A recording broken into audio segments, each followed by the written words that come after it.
Whatever stage you're at with your trading, it's important to stop and gain perspective before planning your next move. Take a break from the charts and join in the discussion with our hosts, Jason Graystone and Akil Stokes, as they share insights, opinions and expertise on all things trading.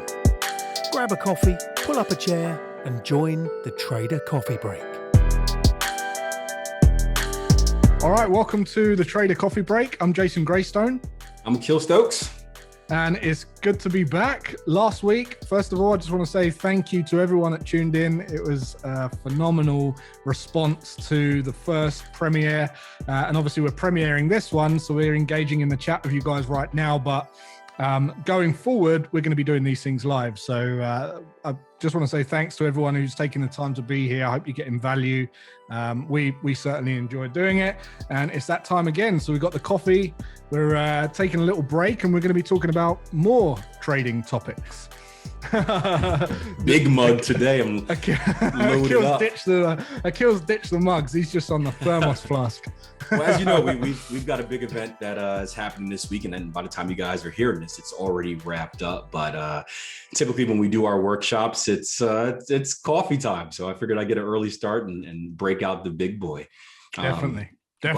Speaking of that event, I mean that kind of goes right into what I wanted to talk about this week. And last week we kind of touched on the basics of getting into trading, kind of what you need to understand, what you need to think about. And a common question, and I would even add a common struggle for many traders, is kind of understanding the difference between technicals and fundamentals, and maybe not even understanding the difference, but I guess being stuck on, what do I need to understand? Do I need to be a master of one, a master of both? Is one more important than the other? So I think it's a perfect conversation to have. And it ties off nicely from the event, because what we've kind of been talking about at the event is people getting into trading, which was obviously last week's topic, but the way that they're getting into it, it's like, people are heavily fundamentally biased. And when I say that, I mean, they're placing trades off of tweets. There's tweets going on that are basically driving decisions for people's trading. And that's what we're seeing. But really, when you get down to it, not many people have a clue why they're doing it. They're not thinking longer term. They'd have no plan behind it.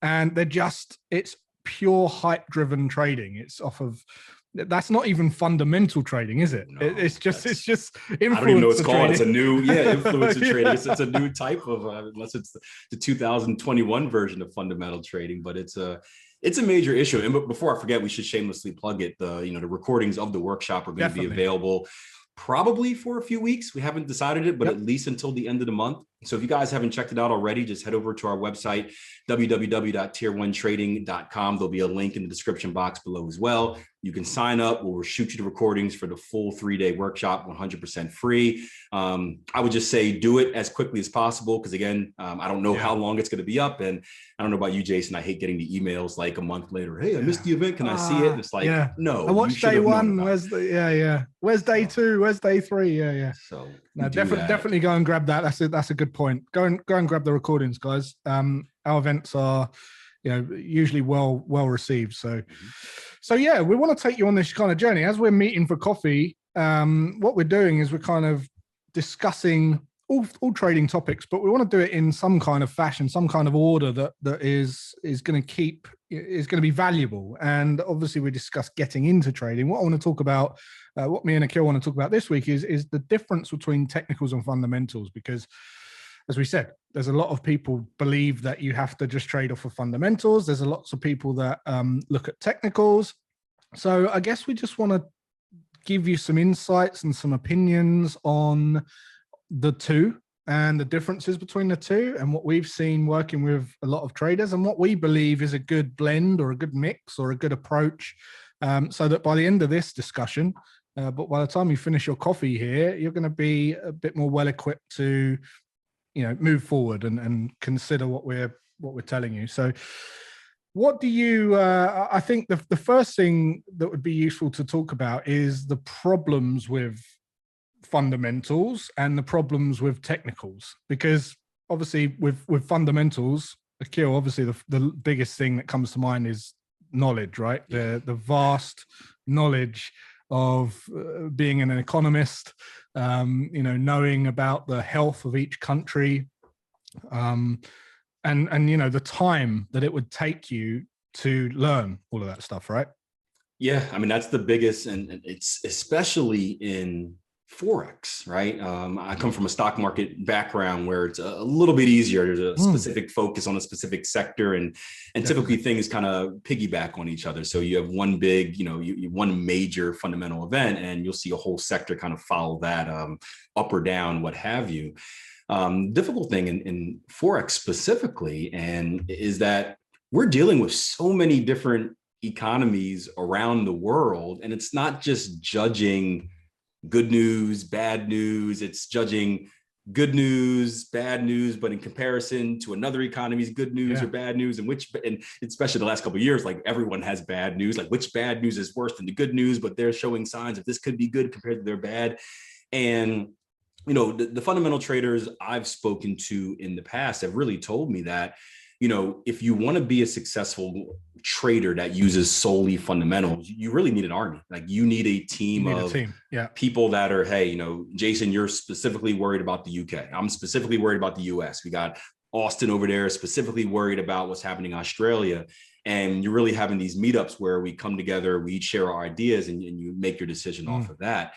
The problem is, most retail traders, they don't have access to those type of think tank groups. So it's like, you got to do all the work on your own. And that's not even touching on the fact that just understanding economics in general is pretty, I don't want to say difficult, but it's a knowledge that most people don't have in the sense of how to use it in a trading sense. So it's a hard task to do, especially for someone just starting out. Man, there's a lot of moving parts, isn't there? There's a lot of moving parts, especially in Forex, as you say. With stocks, yes, it will be a little bit different because you've got kind of some income statements and some balance sheets to read, and then to understand import, export, and things like that. But in Forex, as you say, there's so many different economies working in tandem and things to pay attention to, that you need someone just to pay attention to interest rates, and someone to pay attention to unemployment, and someone to apply, the housing market, or whatever it might be. And all of those things are moving, at the same time. So a great example, the way that I could kind of put this quite simply, is money, like the COVID thing, right? Everyone's like, oh, well, it's a money-making thing, right? But for everyone who's losing money, there's someone making money. There's no more money. It's all in this circulation, and then it's the imagination of how to use that money. So for every downfall somewhere, there's an opportunity somewhere, and so on and so on and so on. So unless you're like the most creative and imaginative person, and you've got your eyes on, so many plates spinning at once, it's going to be very difficult for you to go, well, that one event is going to make money in that economy, and then it's going to make money there, and then there, and then there, and then predict that consistently over a long period of time. That's very, very difficult thing to do. So, and I guess, is there any other problems with being a pure fundamental trader that you would say, Akil? Well, in general, I would say, I think if you're going to be a trader and understand, guys, when we talk about trader, we look at traders and investors in two different lights, right? Yeah. Traders, I always think we're more like mercenaries, where, me and you, trading is shorter term. We don't really care if it goes up or down. If it, we just want to be involved in the move. We have no kind of longer term bias. More an investor is someone that is investing in something for the future. So you're kind of taking a stake in something that you think is going to happen over different time durations, but months or years in the future. Yeah.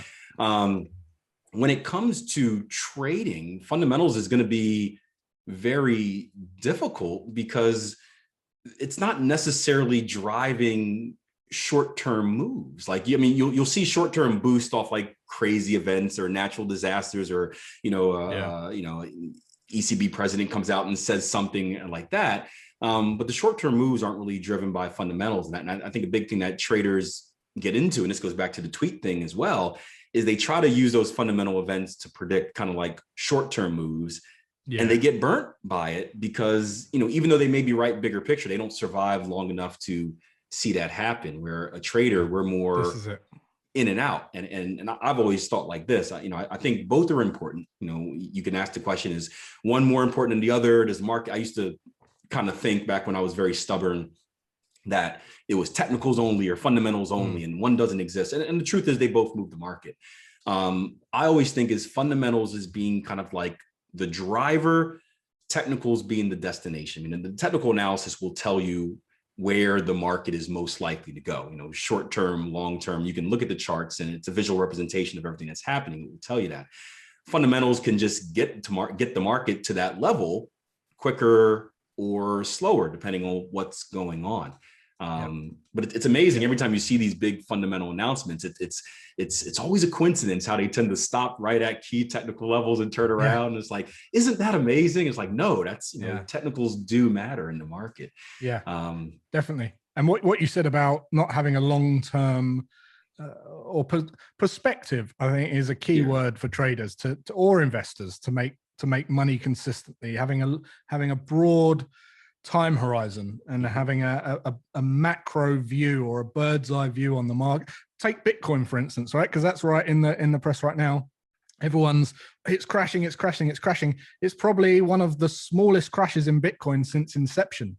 It's an amazing level. And it's an amazing level, and it's dropped 81% before, 41% before, 65% before, and now we're at about 48, 51% or whatever, and everyone's like, it's crashing. Obviously they've got this short time horizon of what they're looking at, and they're going, oh dear, a tweet from Elon Musk must be enough to crash this market and send it into hell. It's just not true. And the whole China thing, it's just so those are some of the problems with going into fundamentals. Let's have some problems on technical then, because technical obviously comes with its own problems, like the pattern recognition, just being able to develop the skill of reading price, right? Yeah.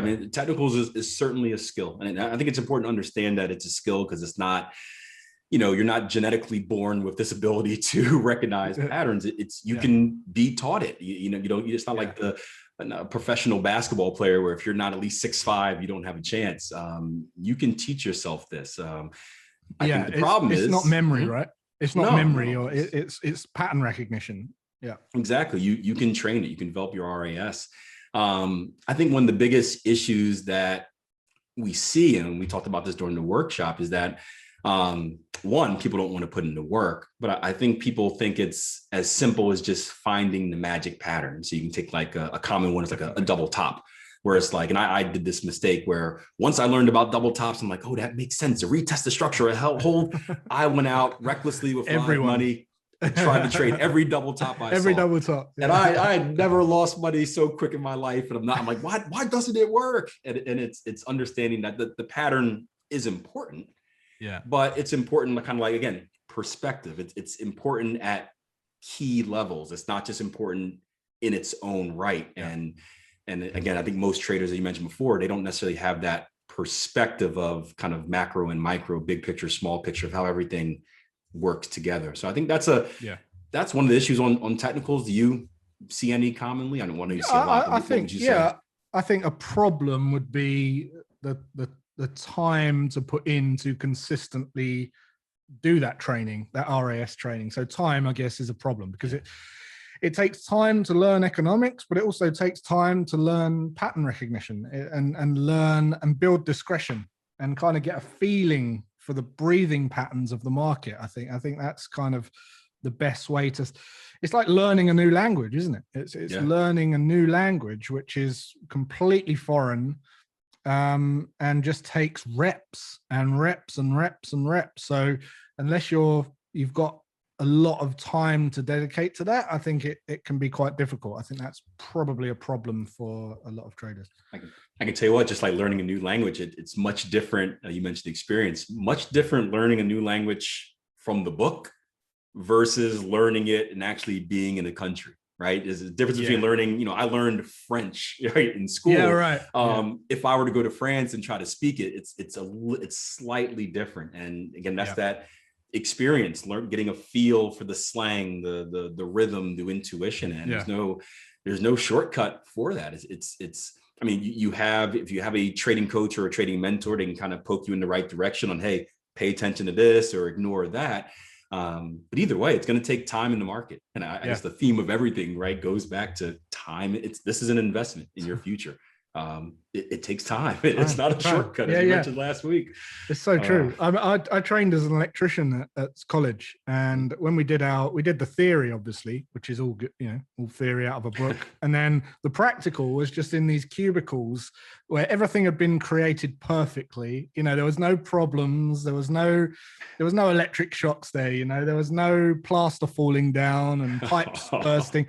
When you go out on the real world and you go out in the real building sites and things like that, it's a different story. You're like, well, what do I do if it's live and I can't switch it off and there's water coming down? And what do you do in that situation? And that's really where you're just out. That's where you learn. That's proper discretion. That is nuances of the market, which you're going to only pick up by putting in reps and going and doing it. And to be in business, you have to be in business. Yeah, one of my favorite sayings. You just have to be there. You have to muck in. All right, so go on. So that's very similar to how I learned, I guess technical analysis as well, but even fundamental analysis is just like, I tried the whole reading of the books and like none of it made sense and whatnot. And because, this economic report is supposed to be important. And if it comes out like this, it should be good and the market should move up. And then you're watching it and, good report. And then the market crashes and you're like, well, what everything like 1 + 1 is supposed to equal 2. And with fundamentals, it does it. And I mean, technicals too, right? There's no pattern that works all the time. It's all probabilities, but I think the real life experience of following fundamentals and technicals, again, it works for both, and seeing how the market reacts. There's nothing that beats that, because it's not going to go by the book. If that were the case, man, there'd be so many more traders that find success versus, those who kind of give up early. And it's kind of chicken and egg as well, because like you have to read the books, and then if you go back to read the books later, you're like, that's what that means. That makes so much more sense now. But you had to read it to kind of get on the right path, and then you experience it, and then you understand it when you read it again. It's crazy. That's why it's a never-ending like self-development journey. In my opinion. I'm with you on that. Makes it fun though. Definitely. Makes it fun.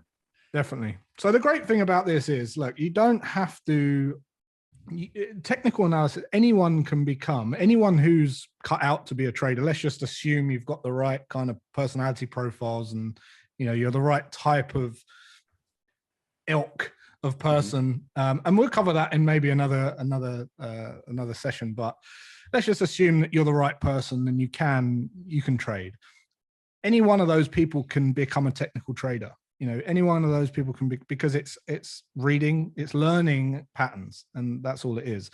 And the great thing about the market is, although there's a lot of, markets driven by psychology, it's all psychological moves, and those moves are represented in a chart, a historical chart nonetheless, that's been there, and all the data's there. It can't be lied about or tweaked, or it's there, it's printed now. So once you've got those psychological patterns there, knowing that they're psychological because they've been driven by human beings, means that human psychology hasn't really changed that much, which means that there's going to be patterns that play out over and over and over again. And there's literally thousands of them, isn't there, Akil? Mm-hmm. There's thousands. We are predictable. Yeah, we're very predictable. We are rather predictable. We're very predictable.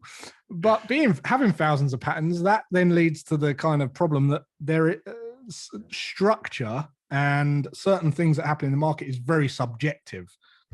Structure's subjective. What I call support, someone else might not call support. Someone might call resistance, and etc. Right? So what do we do to overcome that? So Akil, what would you say to a trader who's going, well, okay, I'm going to become a technical trader. I'm going to look at these charts. What am I looking at? What should I do? Well, I think one of the first things to do is if you're self-taught or using someone to teach you, is lock in on someone or something that works for you. And I'm not saying you try different people, you get a feel, but as you mentioned, different traders are going to look at the same thing differently. They can look at the same thing and have different terminology, and it can be really confusing. And I don't know how many times I've gotten, well, you called this a double bottom, but YouTube Joe said this wasn't a double bottom, but this guy said it was a falling channel. And it's like, well, that's just, we're all going to see it differently. So Elliott waves is the worst. Oh man, that's been my biggest problem with Elliott waves. I used to get a bad rap as being like an Elliott wave hater. And I'm like, no, I don't hate Elliott waves. I understand the movement of the market. The market's moving waves in series. It makes sense. The problem is in Elliott waves, you need to identify kind of the first wave, second wave, third wave, and then you could put 100 traders in a room. You might have 50 different starting points on what the wave is, which makes it very difficult unless you're locked in on a very specific way that you trust on how to identify them. And we tell that with our traders a lot when it comes to, I guess a good example is this, how many times have you been asked, hey, let me see your back testing results so I can use that to prove that this works? Like, would it be of any value for you to give your back testing results on a pattern formation to another trader in order for them to gauge their success? Absolutely not. No, it defeats the object of the entire thing, the whole purpose. This is the beauty of it. So going back to what we said about, in the first episode, we mentioned about people thinking trading's risky and all the rest of it. But in my mind now, where I'm at with my trading, I look at it and I think it's one of the least riskiest businesses out there because it's something you can control pretty much 100%. And other than the broadband going down or something that happens that kind of swipes the rug from under your feet. But when I say risk-free, I mean there's no need for you to spend money unnecessarily at risk without a probability of you being right over a period of time. And the reason that there's no risk there is because you've got that historical data to look at a pattern that happens frequently, build objective rules around it so that you're staggering a reward to risk basis in your favor, and you're right more than you're wrong, and you're risking this much as opposed to this much. And when you put all that together and bake it in an oven, that becomes a pretty good starting point for a trade plan. And the amount of traders that lose money out there haven't done this. The people that are losing money over a period of time, they're one of two people. They either haven't done this at all, or they're not regularly reviewing what they're trading, therefore developing their edge as they go. Would you say that's fair?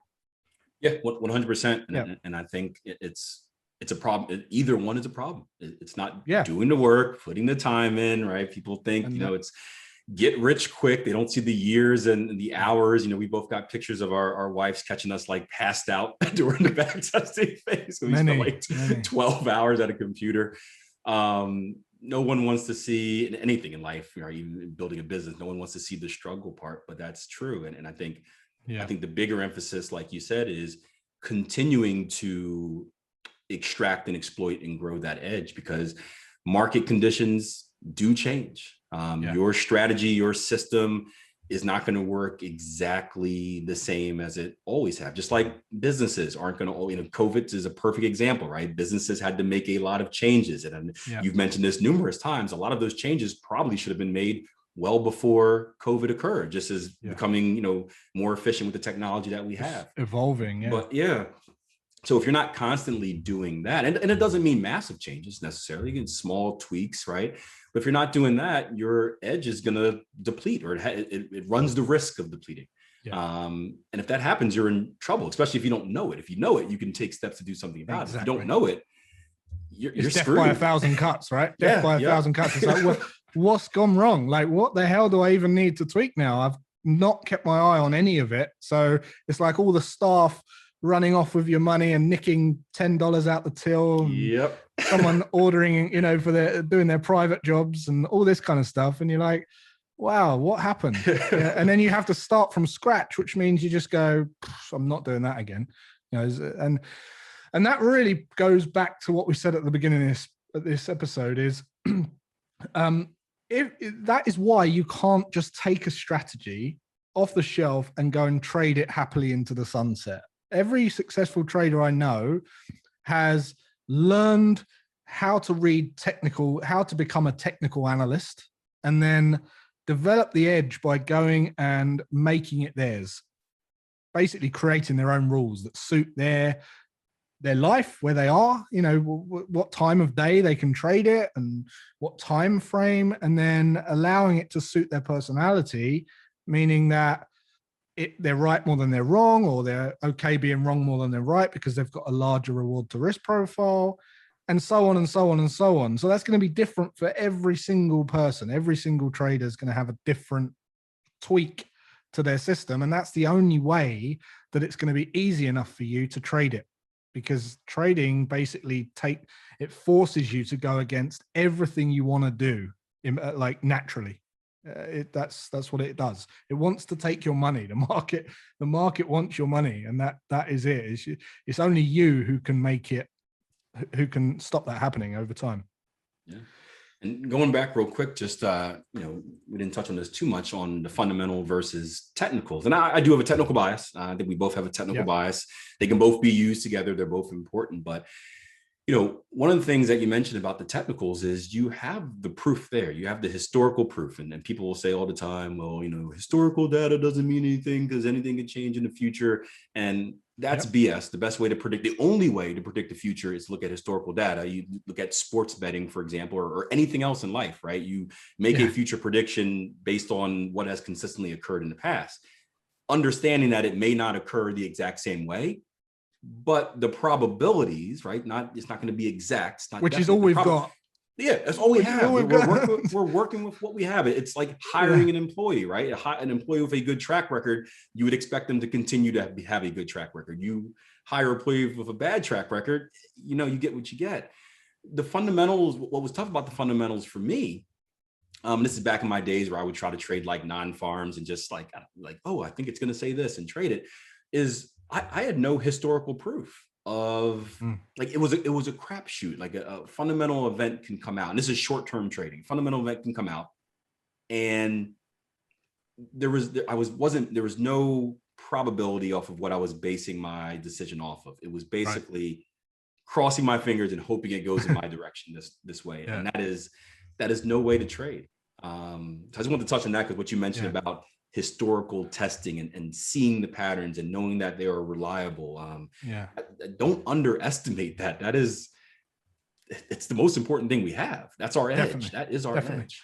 Yeah, we never know what's going to happen next. So why wouldn't you arm yourself with the historical data that's told you the probabilities for the last 10 years, 15 years, 20 years, 100 years of this is what's likely to happen next? Why wouldn't you go out armed with that knowledge? That's when I say it's it's really risk-free building a business like that way, because it's like, wow, and there's no variables. There's nothing that's likely to go wrong. As Akil said, you employ people based on a CV.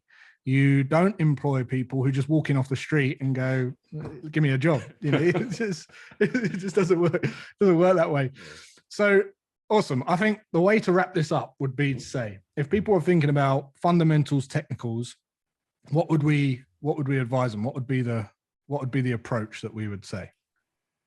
I would say get a chance to understand both, but talk to yourself. Ask yourself, what do you want to be? Do you want to be a longer term investor? Do you want to be a shorter term trader? And find the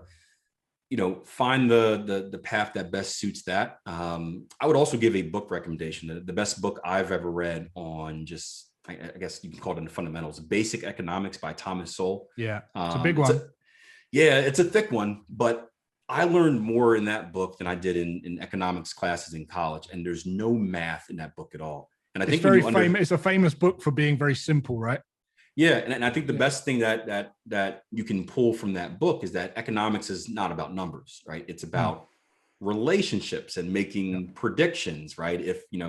If there's a shortage of milk, what will happen in the supermarket, the grocery store with milk prices, being able to do 1 and 2. Yeah. And although it may seem like fundamental analysis, that's also exactly what we're doing with the technicals. If I see this at this certain level, oh, this is the most likely reaction to it, or this is how people are like Bitcoin, like, is it right? People are going to get scared and probably do this. If they're doing this, I should be doing that. And I think it's a big boy. It's a big book, but I think I think it will change the perspective of thinking that you need to be a math genius to understand the fundamental side or economics in general. Yeah, it's a great book. We'll put the link in the description. Mm-hmm. I would just finish by saying as well, like, if you are an investor, if you're looking to invest in stocks and value invest, I would say forget about technicals. Like, I would just say take that trader hat off and just go invest based on your knowledge of reading the company and looking much more longer term. Take your trader hat off, because what that will force you to do is it will make you itchy. It will make you try and tweak and get in and out. And that's not what you want to be doing as an investor. If you're buying companies long term, you want to be buying that based on a decision for at least 10 years. You want to be in that thing for the long run. If you're a trader, the great thing about trading is you can get into technicals very, very simply. It's going to take some time to learn, but it's as we said at the beginning, it's not memory. You're not learning tons and tons of information. It is just pattern recognition. And when we did our last event, we had Brett Steenberger stand up and say, all trading is pattern recognition. That is his exact words, right? The world's most renowned trading psychologist. So that was a spot on impression, man. That's our advice. And whatever you do, as we always say, take a little bit of a step back, get some perspective, think about what your goals are, what the mission is, what your objective is, and then see where you sit and see what suits you most, because it might be fundamentals, but it might be technicals. So I hope that's helped, guys. Akil, you got anything else to add before we wrap up? No, if you have any questions, as always, leave it in the comment section below. We'll read through them. We'll answer them. And again, many of what you guys say they're going to turn into future episodes, because we're trying to take you on this path of what you want to hear, not just what we want to talk about. We want to actually be helpful and provide value with this. So absolutely. Remember, we're just talking at coffee, right? So whatever you want to talk about, we'll talk about. This is raw. It's unedited. It's just job done. So that's it for another week. Let us know if you got value by hitting the like button. Also, you can follow myself and Akil. If you're brand new to trading and you've just found this channel, you can follow me and Akil on our own channels down there, where we post 2-3 times a week as well. So if you really want to immerse yourself. And until next week, take care. Have a great rest of your day. And remember, do less to gain perspective on more. And we'll see you then. Thanks for joining us for the Trader Coffee Break. Be sure to like this video, subscribe to the channel if you haven't already, and don't forget to hit the notification bell to never miss a live discussion.